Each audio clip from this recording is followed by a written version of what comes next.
Hello दोस्तों, welcome to my new video. कैसे हो आप लोग? आई होप आप लोग अच्छे होंगे। आज हम पढ़ेंगे क्लास 12 का गेस्ट पेपर का बायोलॉजी का एमसीक्यू 70 ऑब्जेक्टिव। तो चलिए बिना समय गवाते हुए शुरू करते हैं। हमारा पहला प्रश्न, निम्नलिखित में से कौन सा लैक ऑपरेट में गैलेक्टोसिडेज का कोडिंग करता है? पूछ रहा है कि लैक ऑपरेट में जो है गैलेक्टोसिडेज का जो कोडिंग जो है वह कौन करता है? तो जेड जीन जो है वह ऑप्शन है जेड जीन, बी है ए जीन, सी है वाई जीन, डी है आई जीन। तो लैक ऑपरेट में गैलेक्टोसिडेज का कोडिंग जो है वह जेड जीन द्वारा किया जाता है। किसके द्वारा? ऑप्शन नंबर जो है ए के द्वारा जो है लैक ऑपरेट में गैलेक्टोसिडेज का कोडिंग किया जाता है। पहला प्रश्न, निम्नलिखित में से कौन यौन संचालित रोग है? सिफिलिस, गनोरिया, ए और बी दोनों, और डी है इनमें से कोई नहीं। पूछ रहा है कि यौन संचालित सिफिलिस और गोनोरिया जो है क्या? गोनोरिया, हाँ गोनोरिया। सिफिलिस एवं गोनोरिया जो है क्या है? यौन संचालित रोग। क्या? यौन संचालित रोग पूछे कौन है? तो सिफिलिस एवं गोनोरिया जो है वह दोनों जो है वह यौन संचालित रोग है। तो निम्नलिखित में से यौन संचालित रोग कौन हो जाएगा? ऑप्शन नंबर ए और बी दोनों हो जाएगा। अगला प्रश्न, निम्नलिखित में से किस तरह भ्रूण का स्थानांतरण फैलिलोपियन नालिका में किया जाता है? 8 कोषीय भ्रूण में भी है, 32 के कोशिकीय भ्रूण में, सी है युग्मज में, डी है युग्मज या 8 कोशिकाएं भ्रूण में। तो होता है किस स्तर भ्रूण का स्थानांतरण फैलोपियन नालिका में किया जाता है? युग्मज या 8 कोशिकाओं भ्रूण में? क्या भ्रूण का स्थानांतरण फैलोपियन नालिका में किया जाता? क्या युग्मज या 8 कोशिका का भ्रूण किया जाता है? अगला प्रश्न, निम्नलिखित में से कौन सा मानव जनसंख्या के वैज्ञानिक अध्ययन को दर्शाता है? भूगोल, भूगर्भ शास्त्र, जीव विज्ञान, जनसंख्याकी। पूछ रहा है कि मानव जनसंख्या कौन दर्शा रहा है? जनसंख्याकी जो है वह मानव जनसंख्या को दर्शा रहा है। क्या पूछ रहा है कि मानव जनसंख्या के वैज्ञानिक अध्ययन को दर्शाता है। जनसंख्याकी जो है वह मानव जनसंख्या के वैज्ञानिक के अध्ययन को दर्शाता है। अगला प्रश्न, निम्नलिखित में से मनुष्य की त्वचा का रंग कैसे निर्धारित होती है? मनुष्य में जो त्वचा का जो रंग होता है, हमारे शरीर का जो त्वचा होता है, किसी काला होता है, गोरा होता है, सबका होता है। तो पूछ रहा है कि मनुष्य की त्वचा का जो रंग जो है निर्धारित कैसे होते हैं? मात्रात्मक एकाधिक जीन भी है, गुणात्मक सी है, इनमें से सभी। मनुष्य में जो मनुष्यों की जो त्वचा का रंग का जो निर्धारण होता है वह एकाधिक जीन के द्वारा किया जाता है। मनुष्य की त्वचा का रंग कैसे निर्धारित होता है? तो एकाधिक जीन के द्वारा मनुष्य का त्वचा का रंग का निर्धारित होता है। अगला प्रश्न की न्यूरोस्पोर में 8 स्पोर कैसे बनता है? 3 समसूत्री विभाजन से, सी 1 समसूत्री एवं 1 अर्धसूत्री विभाजन से, सी 2 समसूत्री विभाजन से, डी है वो 1 अर्धसूत्री और 1 समसूत्री विभाजन से। न्यूरोस्पोरों में 8 स्पोर कैसे बनता है? तो वह 1 अर्धसूत्री एवं 1 समसूत्री के विभाजन से बनता है। इसका राइट आंसर हो जाएगा ऑप्शन नंबर डी। अगला प्रश्न, महिला रूपी लक्षण वाले पुरुष को क्या कहते हैं? महिला लक्षण वाले पुरुष को क्या कहते हैं? पॉलीमार्फ, सी है जेलीमार्फ, सी है गाइनामार्फ, डी है गाइनेंड्रमार्फ। तो महिला रूपी लक्षण वाले पुरुष को जो है गाइनोमार्फ कहते हैं। क्या कहते हैं? महिला लक्षण वाले जो होते हैं, महिला रूपी, महिला के जैसे लक्षण रखने वाले पुरुष को क्या कहते हैं? उसको कहते हैं गाइनोमार्फ। Option number D. अगला प्रश्न कि मैग्रो वनस्पतियां कहाँ पाई जाती है? मैग्रो वनस्पतियां जो है वह कहाँ पाई जाती है? पश्चिमी घाट, बी है सुंदरवन, सी है देहरादून की घाटी, और डी है कुल्लू में। तो मैग्रो वनस्पतियां जो है वह सुंदरवन में पाई जाते हैं। मैग्रो वनस्पतियां कहाँ पाई जाती है? सुंदरवन में पाई जाती है। ऑप्शन नंबर बी इसका राइट आंसर हो जाएगा। अगला प्रश्न है कि निम्नलिखित में से द्वितीय अनुक्रमण कहाँ होता है? बालू पर, उजरे हुए वनों में, सी है अनावृत चट्टानों पर, डी है नवनिर्मित तालाबों में। तो पूछ रहा है कि द्वितीयक अनुक्रमक कहाँ होता है? द्वितीयक अनुक्रम जो होता है वह उजड़े हुए वनों में होता है। कहाँ होता है द्वितीयक अनुक्रमण? कहाँ होता है? उजड़े हुए वनों में होता है। अगला प्रश्न, निम्नलिखित में से कौन उत्कृष्ट जैव उर्वरक है? पूछ रहा है कि उत्कृष्ट जैव उर्वरक है तो कौन है? एजोला, मार्सिलिया, टेरिडियम, सालिवनिया, डी है इसका सालिवनिया। निम्नलिखित में से पूछा उत्कृष्ट जैव उर्वरक कौन? तो एजोला जो है उत्कृष्ट जैव उर्वरक है। राइट आंसर इसका क्या हो जाएगा कि कौन जो है उत्कृष्ट जैव उर्वरक कौन है? तो एजोला जो होगा क्या हो जाएगा? उत्कृष्ट जैव उर्वरक है। अगला प्रश्न, निम्नलिखित में से कौन सा मनुष्य के विकास में महत्वपूर्ण प्रवृत्ति है? सीधी मुद्रा, द्विनेत्री दृष्टि, सी है बढ़ती हुई कपाल क्षमता, डी है इनमें से सभी। पूछ रहे हैं कि मनुष्य के विकास में महत्वपूर्ण प्रवृत्ति है। मनुष्य के विकास के लिए सभी चीज को होना, क्या पूछ रहा है? मनुष्य के विकास में महत्वपूर्ण होने के लिए सभी चीज का आवश्यकता पड़ता है। इसका इसलिए इसका राइट आंसर हो जाएगा कि सीधी मुद्रा की आवश्यकता पड़ेगा, दृष्टि की मतलब आँख की जरूरत भी पड़ेगा मनुष्य के। महत्वपूर्ण पूछ रहा है, महत्वपूर्ण जो है उसके बारे में सभी चीजों को मनुष्यों को विकास करने में सभी चीज को आवश्यकता पड़ेगा। इसलिए इसका राइट आंसर हो जाएगा कि बढ़ती हुई कपाल क्षमता भी। तो निम्नलिखित में से मनुष्य के विकास में महत्वपूर्ण प्रवृत्ति कौन हो जाएगा? ऑप्शन नंबर डी, मनुष्य के विकास में महत्वपूर्ण का प्रवृत्ति जो हो जाएगा इनमें से सभी हो जाएगा। अगला प्रश्न, निम्नलिखित में से किस प्रकार का प्रजनन अमीबा अनुकूल परिस्थिति में होता है? पूछ रहा है कि किस प्रकार प्रजनन अमीबा में अनुकूल परिस्थिति की में होता है? विखंडन में, बहुखंडन में, मुकुलन में, डी विखंडन में। तो पूछ रहा है प्रजनन अमीबा अनुकूल परिस्थिति में होता है। तो उस निम्नलिखित में से किस प्रकार का प्रजनन अमीबा में अनुकूल परिस्थिति में होता है? विखंडन होता है। क्या होता है? ऑप्शन नंबर डी विखंडन। अगला प्रश्न कि मनुष्य में शुक्राणुओं की क्षमता कहाँ विकसित होती है? वृषण में, बी है योनि में, सी है शुक्रवाहिका में, डी है स्त्री जनन मार्ग में। मनुष्य की शुक्राणु की क्षमता कहाँ विकसित होती है? तो इसका दो आंसर, वृषण में भी होता है।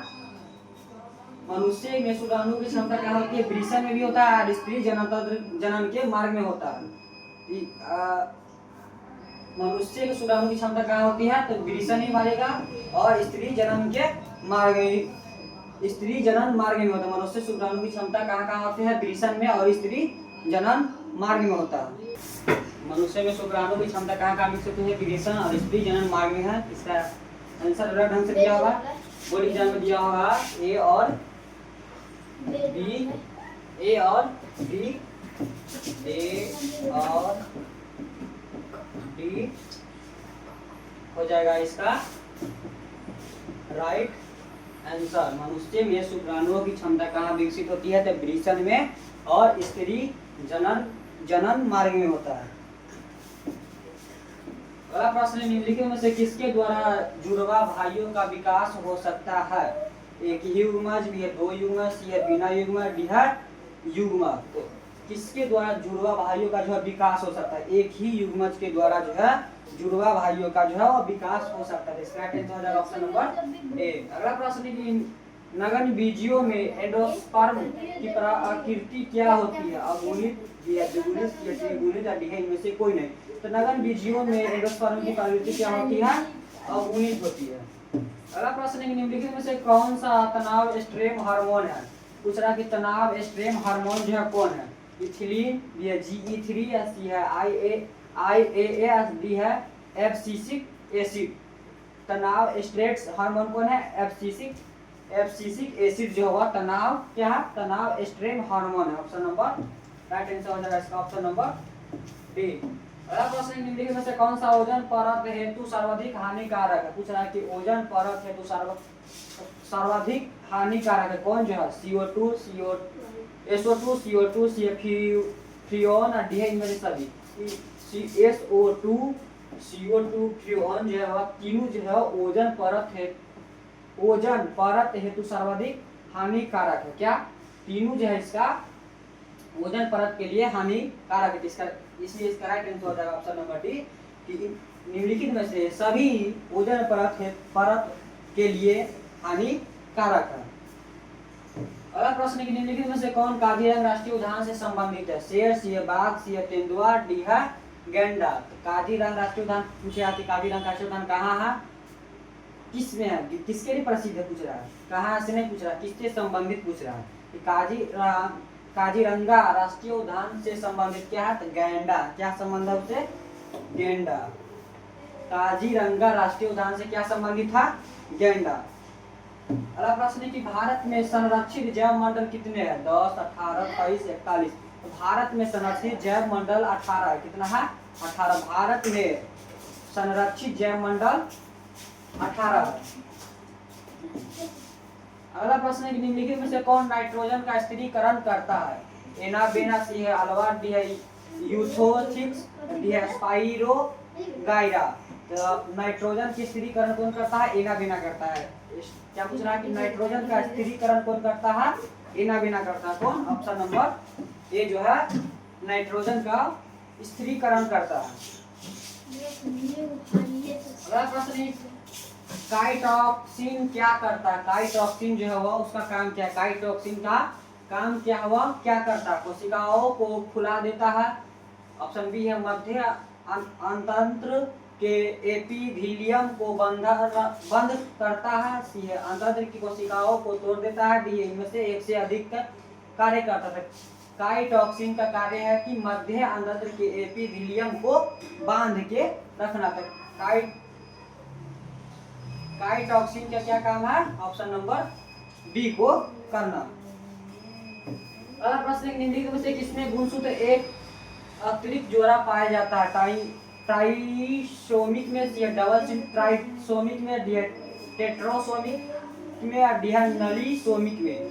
पूछ रहा है किसमें गुणसूत्र का एक अतिरिक्त जोड़ा पाया जाता है? टेट्रासोमिक में जो है एक से अधिक, मतलब एक से एक्स्ट्रा जो है वह उसमें गुणसूत्र के अतिरिक्त जोड़ा पाया जाता है। किसमें, टेट्रासोमिक में।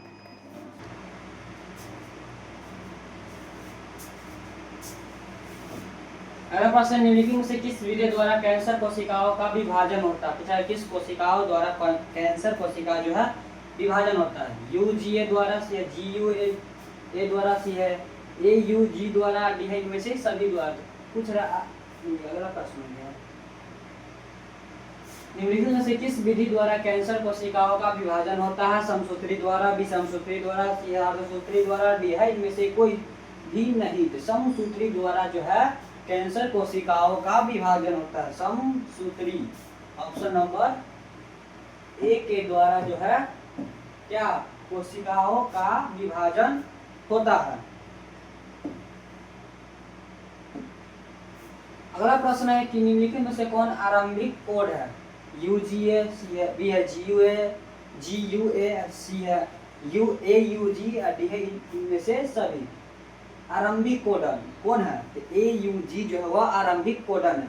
ऑप्शन नंबर सी क्या है, आरंभिक कोडन है। अगला प्रश्न है कि बायोलॉजी शब्द का प्रतिपादन किसने किया? अरस्तु ने, मेगन मेंडल ने, चार्ल्स डार्विन ने, डी है बोवेरी। तो बायोलॉजी शब्द का प्रतिपादन किसने किया? अरस्तु जी ने किया। पूछे आप ऐसे पूछ सकता है कि बायोलॉजी का पिता किसे कहा जाता है? तो बायोलॉजी का पिता अरस्तु जी को कहा जाता है। अगला प्रश्न निम्नलिखित में से किसका संबंध पीला क्रांति से है? दूध का, अंडा का, मछली का, तिलहन का। तिलहन का जो संबंध है वह किससे है? पीला क्रांति से संबंध है। पीला क्रांति से किसका संबंध है? तिलहन का। अगला प्रश्न कि पौधे के किस भाग से लैंग प्राप्त किया जाता है? पुष्प से, कली से, फल से, बीज से। तो पौधे के कली के भाग से लौंग प्राप्त किया जाता है। क्या प्राप्त किया जाता है? पौधे के किस भाग से लौंग प्राप्त किया जाता है? तो पौधे के कली के भाग से लौंग प्राप्त किया जाता है। ऑप्शन नंबर बी से क्या लौंग प्राप्त किया जाता है। अगला प्रश्न निम्नलिखित में से किसका प्रयोग रक्त में कोलेस्ट्रॉल की मात्रा को कम करने के लिए किया जाता है? स्टार्टिन का, डी है साइक्लोस्पोरिन का, सी है लाइपेज का, डी है स्ट्रेप्टोकाइनेज का। तो स्टार्टिन का प्रयोग जो है वो रक्त को कोलेस्ट्रॉल की मात्रा को कम करने के लिए किया जाता है। किसका प्रयोग? अस्टाटीन का। ऑप्शन नंबर ए का प्रयोग जो है रक्त में कोलेस्ट्रॉल की मात्रा को कम करने के लिए किया जाता है। अगला प्रश्न, निम्नलिखित में से किस पद का प्रयोग किसी निश्चित क्षेत्र में पाई जाने वाली जनसंख्या हेतु किया जाता है? प्राथमिक, स्थानीय, सी है विदेशी, डी है महामारी। पूछ रहा है क्या कि किस पद का प्रयोग, निम्नलिखित में से किस पद का प्रयोग किसी निश्चित क्षेत्र में पाई जाने वाली जनसंख्या हेतु किया जाता है? जनसंख्या मतलब स्थानीय, जनसंख्या मतलब क्या हो जाएगा? स्थानीय की। ऑप्शन नंबर बी हो जाएगा इसका राइट आंसर। की निम्नलिखित में से किस पद का प्रयोग, स्थानीय पद का प्रयोग निश्चित क्षेत्र में पाए जाने वाली जनसंख्या हेतु किया जाता है। अगला प्रश्न, निम्नलिखित में से कौन सा साफ प्रभाविता में एफ संतति के प्रारूपिक अनुपात को दर्शाता है? 3:1, 1:3, सी है 1:2, 1:2, 2:1 और डी है 1:1। तो पूछ रहा है कि साफ प्रभाविता में एक को संतति प्रारूप अनुपात को कौन दर्शाता है? 3 क्या 1:2 और 1:2:1 जो है ऑप्शन नंबर सी क्या एफ स्वप्रभाविता में एफ संतति के प्रारूपिक अनुपात को दर्शाता है। कौन? Option number C. अगला प्रश्न, निम्नलिखित में से कौन डीएनए द्वारा आयरन के निर्माण से संबंधित है? Translation, transcription, replication, transduction. पूछ रहा है कि डीएनए द्वारा आरएनए के निर्माण से संबंधित है। ट्रांसक्रिप्शन जो है वह डीएनए के द्वारा आयरन से निर्माण से संबंधित है। कौन? ट्रांसक्रिप्शन। ऑप्शन नंबर बी हो जाएगा इसका राइट आंसर। अगला प्रश्न, निम्नलिखित में से कौन मलेरिया का रोग जनक है? प्लाज्मोडियम, सी है बुचेरिया, सी है सैक्रोमाइसिस, डी है पैक्सिनिया। पूछ रहा है कि मलेरिया का रोग जनक, मलेरिया को ठीक करने वाला दवा कौन है? तो प्लाज्मोडियम जो है वो मलेरिया का रोग जनक है। इसका राइट आंसर हो जाएगा ऑप्शन नंबर डी कि निम्नलिखित में से कौन मलेरिया का रोग जनक है? तो प्लाज्मोडियम। अगला प्रश्न, निम्नलिखित में से किसके द्वारा सर्वाधिक सौर ऊर्जा का अवशोषण होता है? पौधे रोपण द्वारा, सी है फसल लगाकर, सी है घास उगाकर, डी है शैवाल लगाकर। तो सबसे ज्यादा जो है पूछ रहा है कि किसके द्वारा सर्वाधिक ऊर्जा अवशोषण होता है, मतलब कि किस पौधे को लगाकर सबसे ज्यादा ऊर्जा प्राप्त किया जाता है? शैवाल का जो पौधा है उसको शैवाल लगाकर सबसे अधिक सौर ऊर्जा का अवशोषण किया जाता है। ऑप्शन नंबर डी के द्वारा सर्वाधिक ऊर्जा अवशोषण होता है। यानी कि निम्नलिखित में से निम्नलिखित में से शैवाल लगाकर सर्वाधिक सौर ऊर्जा का अवशोषण होता है। अगला प्रश्न, निम्नलिखित में से कौन सा तत्व क्लोरोफिल के पॉफिल तीर्ण वलय के मध्य में होता है? लोहा, सी है मैग्नीज, डी है तांबा। ऑप्शन डी है मैग्नीशियम। तो कौन जो होता है क्लोरोफिल के पॉफिल तीर्ण वलय के मध्य में कौन होता है? मैग्नीशियम होता है। ऑप्शन नंबर हो जाएगा इसका डी राइट आंसर। अगला प्रश्न, निम्नलिखित में से किस पौधे में फास्फोइनॉल प्रारूपिक CO2 का संग्राहक है? पूछ रहा है किस पौधे में फास्फोइनॉल प्रारूपिक पाइरूवेट CO का संग्राहक है? CH3 में, CH4 में, डी है C6 में, डी में से सही किसमें है? C4 में। इसका राइट आंसर हो जाएगा ऑप्शन नंबर बी।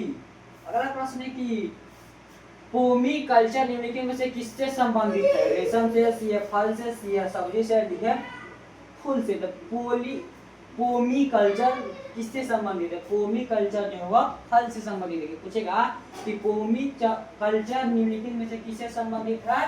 तो फल से संबंधित है। इसका राइट आंसर हो जाएगा ऑप्शन नंबर बी कि पोली कल्चर जो है वह फल से संबंधित है।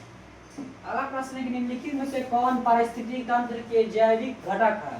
दूसरा के पारिस्थितिकी तंत्र के जैविक घटक कौन है? वायु, सूर्य प्रकाश, ये जल, अन्य है उत्पादक। तो क्या पूछ रहा है कि पारिस्थितिकी तंत्र के जैविक घटक कौन है? जैविक घटक कौन है?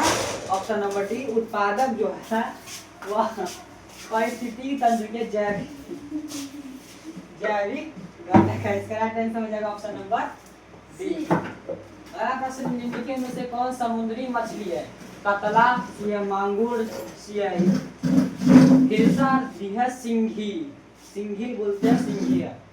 निम्नलिखित में से समुद्री मछली कौन है? कतला, मंगूर, हिल्सा, डी है सिंघी। कतला देसी है, मंगूर नदी नहीं है, डी है सिंघी। पूछ रहा कि क्या पूछ रहा कि समुद्री मछली कौन है?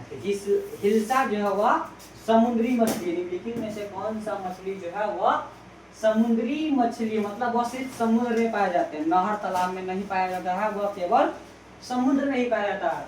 कौन? हिल्सा जो है वह सिर्फ समुद्र में ही पाया जाता है। अगला प्रश्न है कि निम्नलिखित में से कौन कुनेल का स्रोत है? भांग, गाजा, सिंकोना, कोस्टा, डी है यूक्लिप्स। पूछ रहा है कि कुनैन का स्रोत किससे है? तो सिंकोना से है। कुनैन का स्रोत किससे है? सिंकोना से। अगला प्रश्न है काष्ठीय आरोही लताएं कहाँ पाई जाती है? काष्ठीय आरोही लताएं कहाँ पाई जाती है? टैगा में, पर्णपाती वन में, सी है उष्णकटिबंधीय वर्षा वन में, सी है झाड़ झंखार चपराल में। से काष्ठीय आरोही लताएं कहाँ पाई जाती है? उष्ण कटिबंधीय वर्ष वन में पाए जाते हैं। वर्षा वन में, कौन वन में? उष्णकटिबंधीय वर्षा वन में जो है काष्ठीय आरोही लताएं पाई जाती है। ऑप्शन नंबर सी हो जाएगा इसका राइट आंसर। अगला प्रश्न है कि निम्नलिखित में से किसका प्रयोग फसली पौधे में उत्परिवर्तन हेतु करते हैं? पूछ रहा है कि किसका प्रयोग जो है वह फसली पौधे के उत्परिवर्तनों हेतु करते हैं? गामा किरण के, बी अल्फा किरण के, सी एक्स किरण के, डी है सूर्य की रश्मिया का।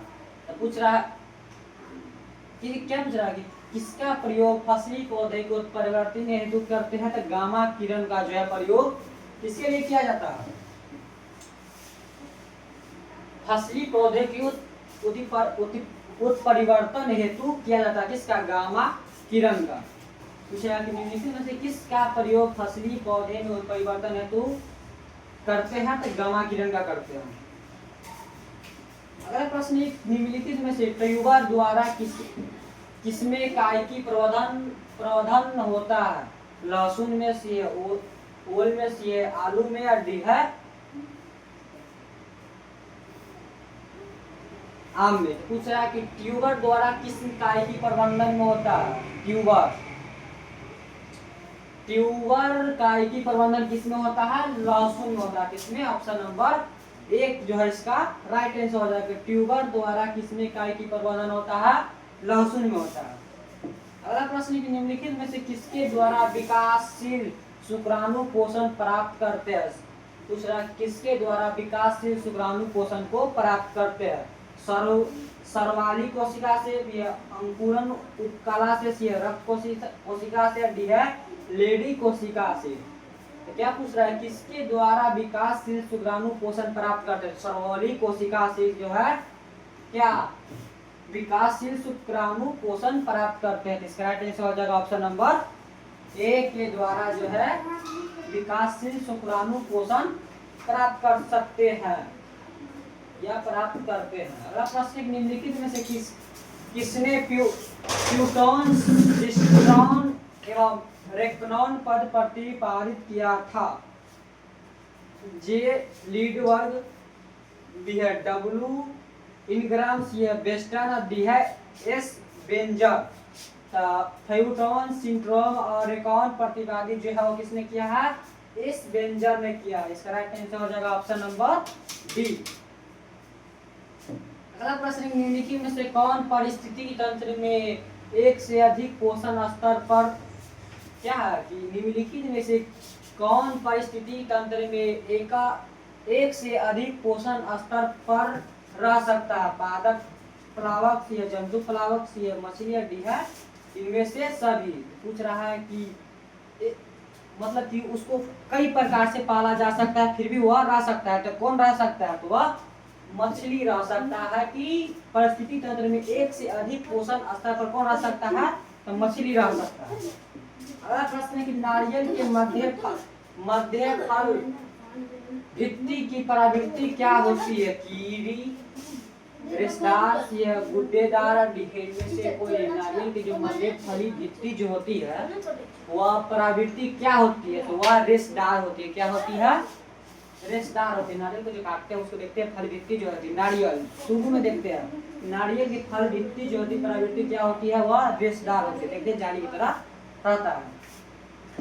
अगला प्रश्न निम्नलिखित में से किसमें पुमांगों का निर्माण होता है? पुंकेसर, ये परागकाश, ये परागकोश का, डेहा वर्तिका का।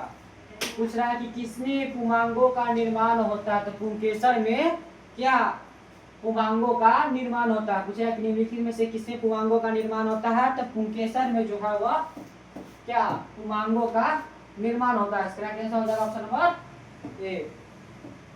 अगला प्रश्न कि मनुष्य में सहलगन समूह की संख्या क्या है? 46, 22, 92, 23।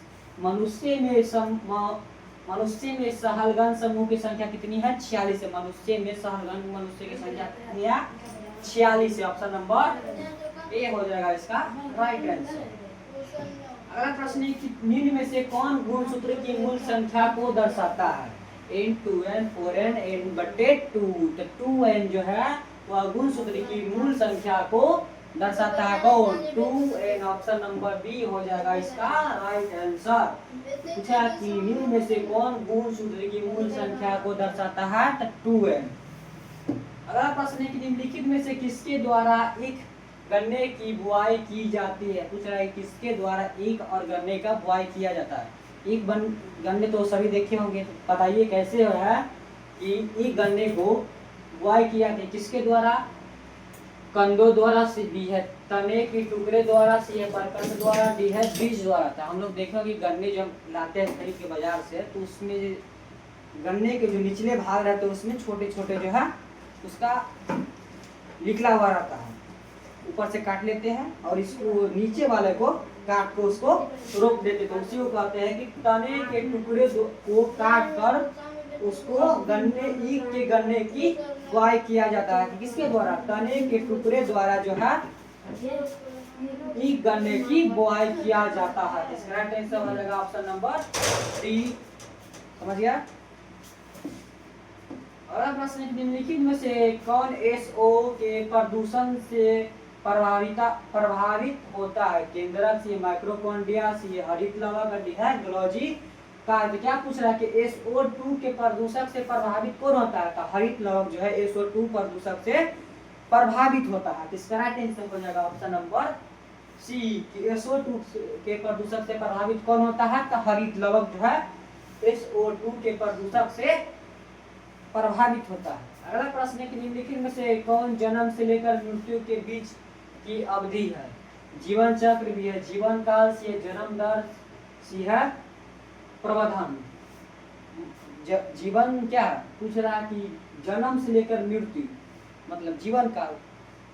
जीवन में हम जीवन जी रहे हैं वो क्या है? जीवने काले ना है। इसका राइट आंसर क्या हो जाएगा कि जन्म से लेकर मृत्यु के बीच की अवधि को क्या कहते हैं? तो उसको जीवन काल कहते हैं कि हमने जीवन काल में क्या क्या किए हैं। मृत्यु के बाद देखेंगे कि हमने अपने जीवन काल में क्या क्या किए हैं। इसी को बता रहा है कि जन्म से लेकर मृत्यु के बीच को क्या कहते हैं? तो उसको जीवन काल कहते हैं।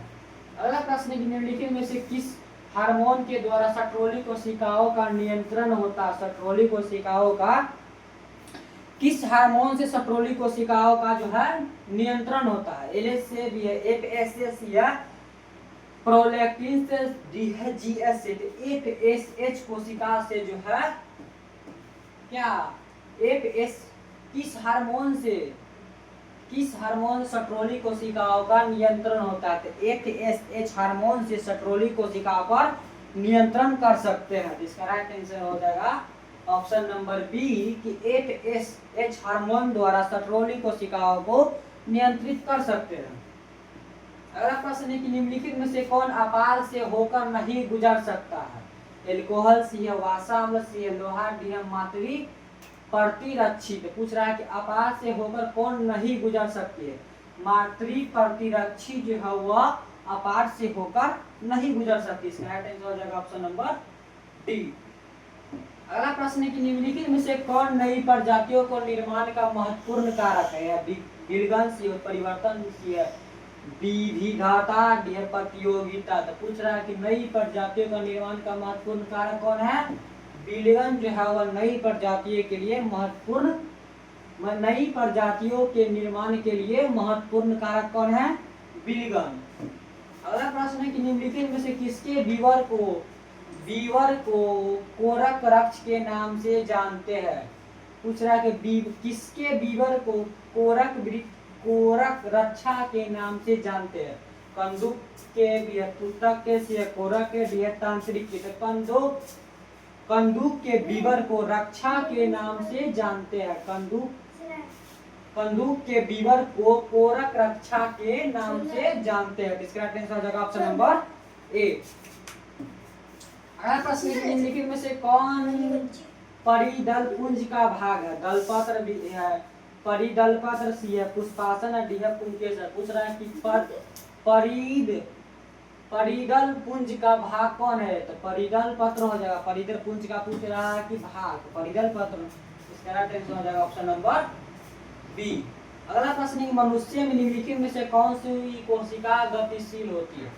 तांत्रिक कोशिका, त्वचीय कोशिका, अंड कोशिका, शुक्राणु कोशिका। तो मनुष्य में जो है शुक्राणु कोशिका जो होती है वह गतिशील होती है। मनुष्य में कौन सी कोशिका गतिशील होती है? शुक्राणु कोशिका जो है वह हमेशा उत्पन्न होते ही रहता है। इसलिए कौन सा कोशिका जो है गतिशील होता है? तो शुक्राणु कोशिका।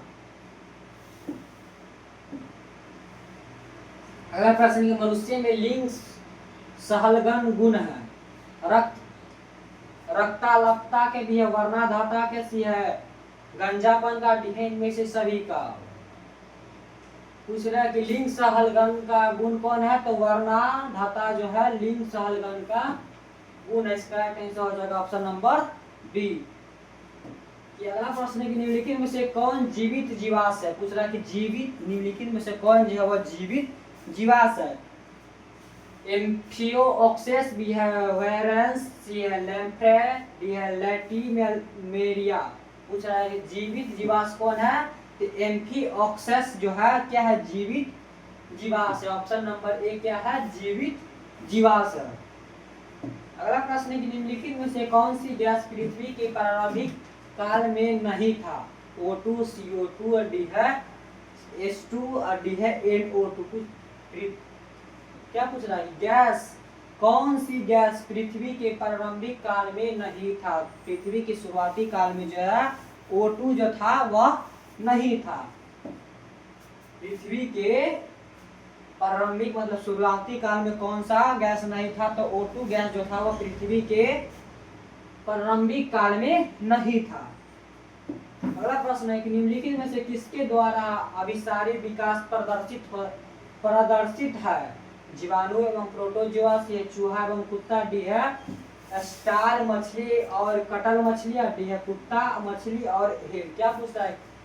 किसके द्वारा अभिसारी विकास प्रदर्शित है? तो कुत्ता, मछली और हेल के द्वारा जो है क्या अभिसारी विकास प्रदर्शित है? किसके द्वारा? कुत्ता, मछली और हेल। इसका आंसर हो जाएगा ऑप्शन नंबर बी। अगला प्रश्न है निम्नलिखित में से कौन एटा विजय का उदाहरण है? एटा विजय का उदाहरण है। एटा विजय का उदाहरण है। घरेलू बाल से लंबा हाथ दिए, बच्चे में जन्म के समय छोटी पूंछ डी है, इनमें से सब। क्या पूछ रहा है? एटा विजय का उदाहरण कौन है? तो एटा विजय का उदाहरण यह हो जाएगा कि बच्चे के जन्म के समय छोटी पूंछ यह किसका उदाहरण है? एटा विजय का उदाहरण है। कौन? ऑप्शन नंबर सी हो जाएगा इसका राइट आंसर। अगला प्रश्न है कि निम्नलिखित में से कौन सा सही जोड़ी है? इससे पहले पूछा था कि गलत जोड़ी कौन है? तो AUG जो है वह गलत जोड़ी है। ऐसे पूछ रहा है कि सही जोड़ी कौन है? चलिए देखते हैं। GEQT ऑप्शन बी है, C=G डी है, GEQC डी है, AEQT। GEQ क्या GEQC जो है वह सही जोड़ी है। गलत कौन है? AUG गलत है और GEQC जो है वह सही जोड़ी है।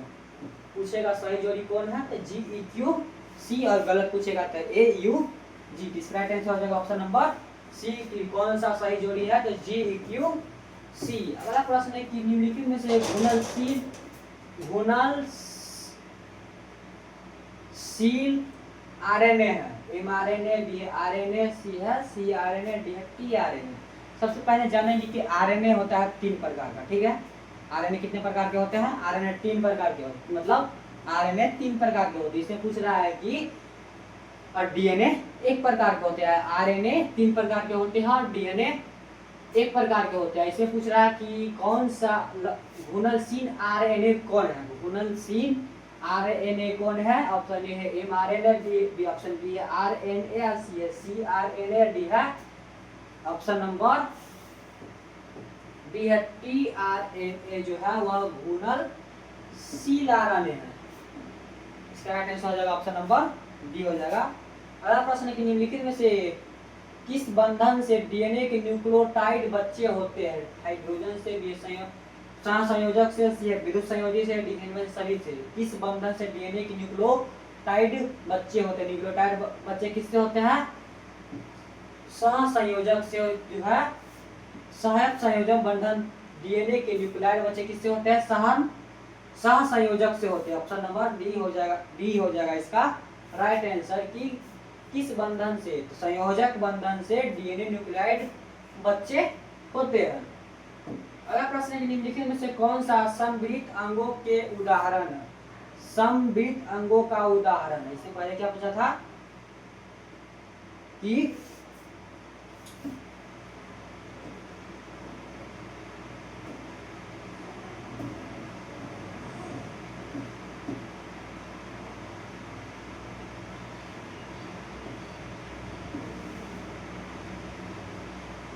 इससे पहले पूछा था कि बीजीय का उदाहरण कौन है, तो मनुष्य की जन्म से लेकर छोटी पूछ बीजीय का उदाहरण है।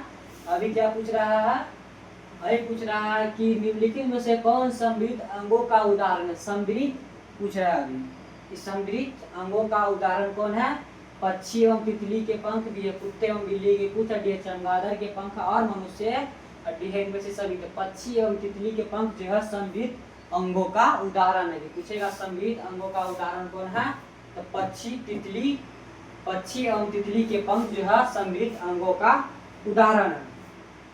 अगला प्रश्न है निम्नलिखित में से किसके द्वारा जलकुंभी में परागण होते हैं, जल के द्वारा, कीट के द्वारा, सी हवा के द्वारा, डी है बी और सी दोनों के द्वारा। जलकुंभी में परागण जो है कीट के भी द्वारा होता है और हवा के भी द्वारा होता है। पूछेगा कि किसके द्वारा जलकुंभी में परागण होते हैं, तो कीट एवं हवा के दोनों के द्वारा होते हैं क्या परागण, किसमें, जलकुंभी में। निम्नलिखित में से किसके द्वारा जलकुंभी में परागण होते हैं, तो बी और सी दोनों के द्वारा जलकुंभी में परागण होते हैं, यानी कि कीट एवं हवा के द्वारा जलकुंभी में परागण होते हैं। अगला प्रश्न है कि निम्नलिखित में से किसमें नर एवं मादा पुष्प एक ही पौधे पर पाए जाते हैं, किसमें जो है नर एवं मादा पुष्प एक ही पौधे पर पाए जाते हैं, खीरा पर, नारियल पर, बैगन पर, या टमाटर पर। तो नारियल के पौधे पर जो है किसमें नर एवं मादा पुष्प एक ही पौधे पर पाए जाते हैं, तो नर एवं मादा का जो पुष्प है जो है नारियल के पेड़ पर, ये मतलब एक ही साथ पाया जाता है, नर एवं मादा का दोनों का। तो निम्नलिखित में से किसमें नर एवं मादा पुष्प एक ही पौधे में पाए जाते हैं, तो नारियल के पेड़ पर। अगला प्रश्न है कि निम्नलिखित में से किस ग्रह पर जीवन की संभावना है, मंगल पर, सी है बुध पर, डी है शुक्र पर, डी है बृहस्पति पर। किस ग्रह पर जीवन की संभावना है, तो ऑप्शन नंबर डी हो जाएगा मंगल पर। किस ग्रह पर जीवन की संभावना है, तो मंगल पर। ठीक है,